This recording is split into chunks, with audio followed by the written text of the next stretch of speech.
What is a mystery science already solved, but most people still don't know it?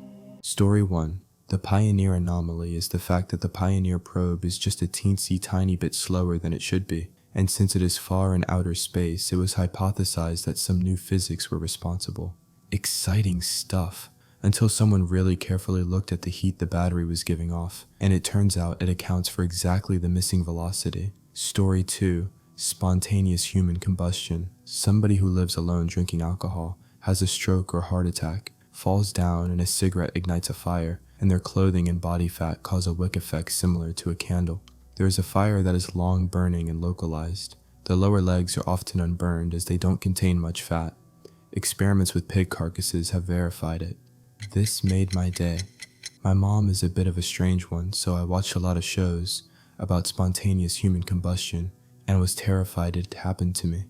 Getting a fever as a child would make me terrified it was happening, but of course I didn't want to worry anyone. Story 3. Pretty much all creepy house phenomena are caused by temperature changes. During the warmth of the day, the wood beams expand. In the evening, they cool down and begin to contract. This causes creaks and groaning that you can actually hear. It sometimes even sounds like someone is moving somewhere else in the house. Interestingly, these contractions actually produce a lot more infrasound than audible sound. Though humans can't audibly hear this type of sound, we can faintly detect it, and it tends to creep us the crap out. The most important piece of the puzzle is this: agent detection. As an evolutionary rule of thumb, it is far better to detect a threat and be wrong about it than it is to fail to detect an actual threat. Your brain will actually presume that there really is something in the vicinity, and that it is dangerous. In reality, it's just the wood beams in your house contracting. Anyway, you're scared crapless and something important happens. Your hair stands on end. This happens for two reasons. 1. Back when your ancestors had fur, it made them look like a larger and more difficult prey item. Secondly, it allowed them to be more sensitive to wind direction. Being sensitive to wind direction is important because as potential prey, you always want to be downwind of your predator, real or imagined. This hypersensitivity also causes you to detect temperature variances better and is responsible for you suddenly feeling cold when the ghost is nearby. Story 4. Crystal Skulls. In 2008, a team of British and American researchers using electron microscopy and X-ray crystallography examined skulls from the British Museum and Smithsonian. A detailed analysis of the skull surface revealed minute rotary scratch marks around the eye sockets, teeth, and cranium. This was clear evidence that the skull was cut and polished with a wheeled instrument, and the Aztecs never used the wheel. The researchers concluded that the skulls were cut from a piece of Brazilian rock crystal in Europe. They were then probably sold to collectors as a relic from the ancient Aztec civilization. Story 5. Do women blush in the dark? Writing in the late 18th century, the German scholar Georg Christoph Lichtenberg observed, "The question whether young women blush in the dark is a very difficult one, at least one that cannot be settled by light." Even Charles Darwin was unable to solve the mystery, although he did suggest an answer in the expression of the emotions in man and animals. Several ladies who are great blushers are unanimous in regard to solitude, and some of them believe that they have blushed in the dark. I have no doubt that this latter statement is correct. The answer: Denise Wachter and Volter Saint-Gens used a Testo 875 thermogenic camera in a pitch-dark room to film the face of a 31-year-old woman who was specially selected for her talent to blush easily. After allowing her to acclimatize to the temperature of the room, they made one measurement before asking her to describe an embarrassing story that had happened to her. Reporting their findings in the Annals of Improbable Research, they wrote, "By showing that people can blush in the dark, we have finally solved this age-old problem." Story 6. Not exactly confirmed, but it had been a question as to why the two lookers of the Titanic did not see the iceberg much sooner, given the reported clear night. Turns out it was most likely due to superrefraction, basically a mirage in the ocean, similar to the one you see on the road on a hot day, cloaked the iceberg. They also lost their binoculars, so they could not see nearly as far out as they should have been able to. Like a number of compelling disasters, the story of the Titanic is one of a majestic clustercrap of errors and bad luck. with no one thing being pinnable as the singular cause. Smith was going too fast for conditions, and had a reason to know it, bespeaking his arrogance. He was also apparently among the very few people in a position to know better who believed that the ship was literally unsinkable, perhaps also bespeaking fatal ignorance. Story 7. Since there are a lot of history mysteries in this thread, I'll change it up with a science mystery. A lot of people wondered how animals like tigers get their stripes, and people today still don't believe it's been solved. It has been proven though, and the answer is that tigers get their stripes from two morphogens. A morphogen is a chemical agent, and a tiger and other animals have a morphogen that activates with another morphogen to cause their stripes. This theory was actually suggested 62 years ago and was only recently proven. Story 8. What happened to little Albert, the subject of Watson's conditioning experiment? I heard the findings at a conference a few years ago. If I remember correctly, they found out he died as a child. Before then, we didn't know if there might be an old man in a nursing home somewhere who was still afraid of white mice. For those unfamiliar with the experiment, a baby, little Albert, was conditioned to fear white rats, and the fear was generalized to other things, white and fluffy, cotton balls, white rabbits, etc. The caretaker of the child left with little Albert before Watson was able to remove the conditioned fear response. Story 9, late to the party, but this one pisses me off. We know exactly what Nixon was looking for in the Watergate hotel. It was evidence that he and Kissinger committed treason in '68 by convincing the Vietnamese to prolong the war. You see, back in October '68, Johnson said there would be a major announcement in a couple days. He was going to announce a brokered ceasefire, or truce. I'm not sure exactly what was brokered, just that it would have ended the war. It would have been a genuine October surprise, and almost certainly won the Democrats the White House. Nixon had Kissinger call the Vietnamese and convince them to hold out for a Nixon presidency where they could get more favorable terms. They did, and the war didn't end for another 5 years. 15,000 American deaths, plus a bajillion Vietnamese and Cambodians. Nixon was worried that Johnson had evidence of this, and he did. The FBI recorded the phone call. The only reason Johnson didn't release it to the American people is because it was an illegal, warrantless wiretap. When Nixon burglarized the Watergate Hotel, he was looking for evidence that he scuttled the '68 peace talks. That recording exists today in the Johnson Library, and Kissinger, the treasonous piece of crap, continues to give lectures in Germany, or whatever the hell he does. Story 10, phobias and anxiety have been attributed for many years to traumatic events or environmental factors in the life of the sufferer. It turns out that most inexplicable phobias in young children are very probably inherited genetically and can be passed through DNA for multiple generations. So, while the cause is a traumatic event or other environmental factor, it very well may have been something that happened to your great-great-great-great-great-grandfather, and not necessarily to you. Story 11, that people in the Middle Ages were dumb. Back then, they were aware that the Earth was round. They even knew the approx circumference of the planet, and the lifespan was longer than many people today think, if you made it through childhood. Also, they had bathing houses like the Romans, so they weren't unhygienic. Starvation wasn't a daily problem, and witch persecution didn't exterminate half the population, although the plague did, but that's another story. Story 12, the Abydos helicopter. I can't even tell you how mad that makes me. It's the purest form of ignorance and ahistoricity.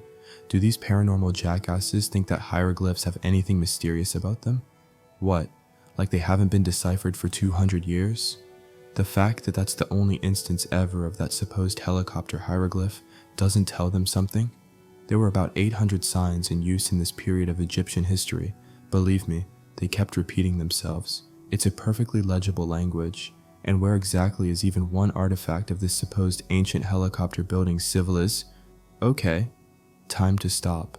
Story 13. First of all, thank you for putting a serious tag, as this thread would have gone full meta. As for a mystery, the Bermuda Triangle is a good one. It's really just methane gas and weather patterns that cause the numerous disappearances. Also, it happens in many parts of the world, not just the Bermuda Triangle. And even triangle is inconsistent, as the boundary lines vary with every retelling of this tale, and some disappearances that occur outside of the boundary are still attributed to the triangle. but people like triangles, and pyramids, and stars which are made of triangles, in their mysteries, and it sounds better than Bermuda Zone. Story 14. Ouija boards are not ancient, mystical, demonic, or magical. They didn't exist in any form before 1891. They were patented by a businessman to make a quick buck during the Victorian spiritualism fad of the period when seance parties were popular. All references to it being anything supernatural are from books, stories, and movies that came out over the years. Of course, Christians stupidly took it all at face value and warned about it being used to summon demons and practice witchcraft to this day, especially to children, which is why the myth about it goes on so long. I had to hear about it during my time in a religious school, and also had to hear about how demonic metal music and Dungeons and Dragons were. Story 15. It is entirely possible that Jack the Ripper was a British painter named Walter Sickert. This one could be controversial now, with new claims at a DNA breakthrough solving this case, but long before this possible evidence emerged, there was a theory that Sickert was the assassin. See, his paintings tended to be rather dark and violent, and at one point he traveled to France. Jack the Ripper seemed to take a break, but a new crop of executions briefly struck easy women in France. Coincidence, or seriously disturbed artist? I read a book hypothesizing that Jack the Ripper was a doctor's wife. She couldn't have babies, so she attacked the reproductive organs of the victims. Also explains why there was a button from a woman's shoe found near the victim. It made a lot of sense to me. She wasn't investigated as they didn't believe women could be serial assassins. I'm on my phone so I can't source it, but I have Google. Story 16. One common science myth is that when working out how bees manage to fly, the math comes out saying that they shouldn't be able to. That is, the flight of a bumblebee is mathematically impossible. IIRC, the dude who worked that out, was drunk at the time and corrected his mistake a year later. Of course, it makes mathematical sense that bees can fly. Still, people want to cling to that one mistake, I guess because they think it's more interesting than the truth. Story 17. Evolution. Human beings and orangutans descend from a common ancestor. In fact, everything alive descends from a common ancestor, and we know this as fact from research and discoveries in the field of genetics. What we see under the microscope makes the idea as real as anything can be, and we have all the evidence we need to prove it. Many people are not aware of how solid the evidence is, instead clinging to weird, disturbing fairy tale-esque myths about how we got here. All humans descend from African apes, it's a fact, and there's nothing wrong with it. Story 18. Not sure if many people know this one. Right now, 1 in every 1,000 people are born without wisdom teeth. Science believes this is another step in the evolution of humans.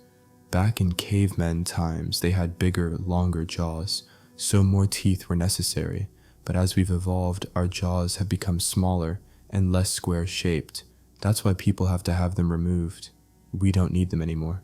I thought it was really cool when I found out I didn't have any. Story 19, not quite a mystery, but a misconception. Schrodinger's cat. For those unfamiliar, the basic rundown is that a cat is in an opaque, soundproof box with a 50/50th chance of being alive or dead. If you open the box, the cat dies.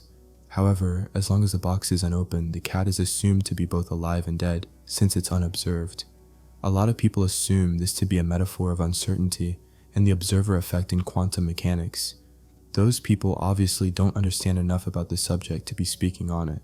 Schrodinger's cat was actually meant to be a metaphor for how desperately inadequate relativity was for explaining quantum-level phenomenon. Story 20. Since I don't see it in the top 1,500 comments. The mystery of Oak Island in the Money Pit is not a mystery. It's a common sinkhole. Stuff naturally washes into it, building up debris. Every few centuries or so, a major storm hits and knocks over most of the oak trees. The trees fall in the direction of the wind, so they are all lined up. Floodwaters move trees along. Branches and roots get knocked off, and they eventually fall into the sinkhole all lined up. There are no flood booby traps. The hole is next to the ocean. That is just regular boring old seepage. I'd drink your milkshake. The logistics of setting something like that up for the sake of burying any sort of treasure are just insane. It would be such a massive undertaking that everyone in the nearby area would know you are burying something. While on the subject, There has never been a confirmed case of lost buried treasure with a treasure map. The concept of a treasure map was not particularly a thing until Treasure Island was published. Most of the hints, like the sign saying 40 feet deeper or whatever it was, tended to show up right at about the time some treasure hunter was about to lose their funding. There's no reason to leave hints if you are burying something that deep anyway. Either you don't want anyone to ever reach it, in which case, you don't leave any hints, or you do want someone to reach it, in which case, you don't bury it so impossibly deep. The production team for the show on the History Channel must be aware of this knowledge, but they choose not to present it so they can hook viewers. The people who are genuinely interested in it enough to invest in exploring it are always laymen, who don't know much about mining technology or geology. Story 21. For a long time it was thought that infants are born when they are in gestation, because if a woman's hips were any larger to allow a bigger baby, walking and running would be inefficient or something. It was discovered a while ago that not only do wider hips have next to no effect on the efficiency of walking, but the onset of labor can easily be determined by calculating what % of the mother's normal metabolism is going towards development of the fetus. Basically, it would be too taxing on the mother to safely carry a fetus any longer. Story 22, Sailing Stones. This was actually very recently solved. Based on a study released in August 2014, news articles reported the mystery solved when researchers observed rock movements using GPS and time-lapse photography.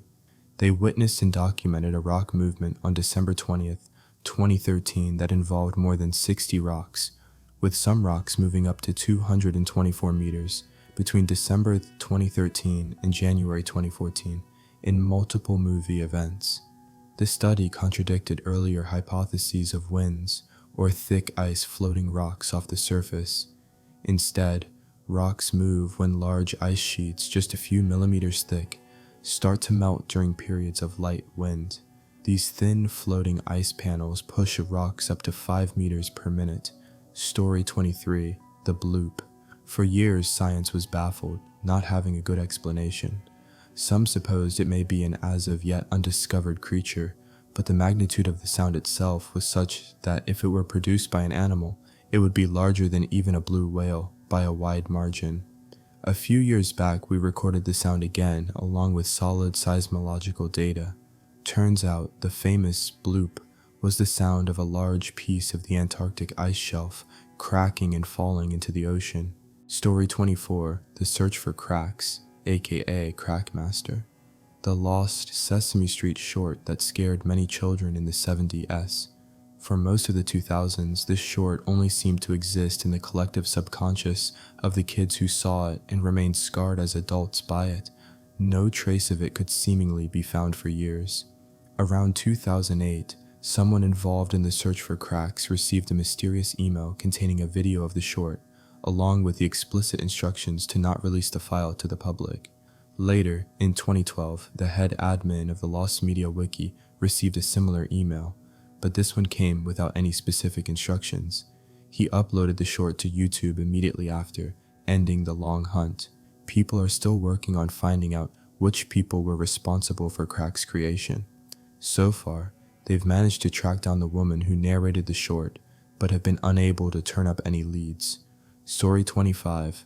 The government really did hide what crashed at Roswell in 1947. It was a conspiracy to hide the truth. Aliens? No. Weather balloon? Nope. The wreckage that the New Mexico rancher discovered, and was subsequently whisked away by the government and covered up with the weather balloon story, was a high-altitude nuclear weapons detection platform called Project Mogul. Being at the beginning of the Cold War and the nuclear era, of course it was highly classified, so when the feds figured out what the rancher had, they were like, "Holy hell, we need to hide this crap." It was finally declassified almost 50 years later. No little green men, no alien bodies, just a bunch of arguably justified paranoid military folks attempting to hide a pretty big F up. Story 26, those flying rods in the background of cave diving videos. People in the 80s and 90s would go cave diving or skydiving and film it, and in the background would be all these foot-long, flappy, rod-shaped creatures that no one would see until they were caught on film. People thought they were interdimensional creatures that would slip into our dimension occasionally. Some studied the shape of these things in wind turbines to understand how they fly. I think there was even a hieroglyph found of the creature from ancient Egypt. It turns out the frame rate of the crappy handheld cameras from that day made birds and bugs get caught in multiple frames at the same time, and so they looked like long rods with wings. Story 27, for years it was speculated about King Richard III's appearance. Due to many different historical perspectives on him as a king, some believed he had a humpback of sorts, and others believed this stuff was added when the historical rhetoric was added as he became less favorable. A few years ago, they discovered his skeleton buried under a car park in Leicester. They determined he actually probably had scoliosis, and likely did have a hump of sorts. My favorite part about the discovery was the presence of a woman who was part of some Richard III group that adamantly denied the appearance he described, who then realizes the truth and is very disappointed. Story 28, the case of Jacob Wetterling. He was an 11-year-old boy abducted near his home in 1989. He and his friends had gone to a local video store and were on their way home when a man stopped them and forced Jacob to leave with him at gunpoint. He forced the others to turn and run and threatened them that they would be shot if they didn't. For almost 30 years, the case went unsolved. His friends and his brother grew up feeling the guilt of not being able to stop the abductor. His parents and family had no closure, as they had no idea where he was taken or who had taken him. But they held out hope for all those years that maybe he was still alive. A local man had even been falsely accused of abducting him. Sadly, his remains were found in 2016, about 30 miles from where he was abducted. Investigators were able to find the man responsible, and he confessed to the crime. He had assaulted Jacob and ended him on the same night he was abducted. It's a tragic story and there are a lot more details. Thankfully, detectives never gave up on this case, and they were able to solve it after all those years.